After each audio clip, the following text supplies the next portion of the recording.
आशिर का मदीहा को इग्नोर करना मदीहा के अंदर अब गुस्से की आग को भड़का देता है।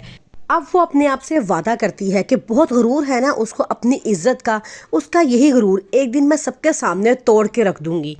सुंबल जो रज़ा को बहुत पसंद करती थी, वो जितना रज़ा को बुलाने की कोशिश करती है वो उतना उससे करीब आती जाती है। वो कहती है मैं क्या करूं मामा, मुझे उसने इग्नोर किया है, यहाँ तक कि मुझे ठुकराया है और ये बात मैं बर्दाश्त नहीं कर सकती। आशिर बहुत परेशान है। एक तरफ तो वो चाहता है कि उसकी बहन का घर खराब ना हो, जबकि दूसरी तरफ वो मदीहा से शादी करना भी नहीं चाहता, क्योंकि वो जानता है कि मदीहा एक मगरूरी और ज़िद्दी लड़की है। वो जो चाहती है वो कर सकती है, इसलिए वो नहीं चाहता कि उसकी लाइफ पार्टनर ऐसी बने। और ना ही कभी उसने मदीहा को इस तरह से देखा होता है। मदीहा कभी उसे गिफ्ट भेजती है तो कभी बुके, और ये बात उसको बिल्कुल ही पसंद नहीं आती। कभी वो उसको मैसेजेस करती है, कभी शेर व शायरी भेजती है, आगे से वो रिप्लाई नहीं करता तो मदीहा को और गुस्सा आता है और वो भड़क जाती है और कहती है ये अपने आप को समझता क्या है।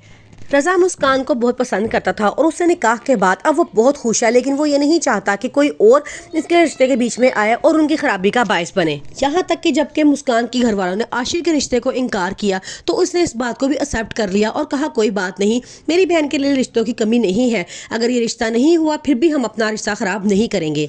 मदीहा जो सबके सामने अच्छा बनेगा ड्रामा कर रही होती है, लेकिन कोई ये नहीं जानता कि उसके दिल में कितना गुस्सा और नफरत भरी है मुस्कान के खिलाफ, क्योंकि मुस्कान का भाई उसे बुरी तरह से रद्द कर चुका है और ये बात उसके लिए काबिले बर्दाश्त नहीं है।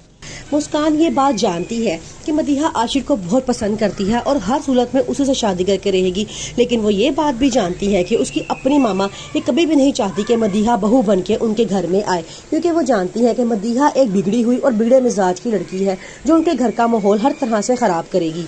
आशिर जो मदीहा को बिल्कुल भी पसंद नहीं करता, लेकिन अपनी बहन की खुशियों और उसके घर में वापसी की खातिर वो ये फैसला कर लेता है कि ठीक है मैं मदीहा से शादी करने के लिए तैयार हूँ।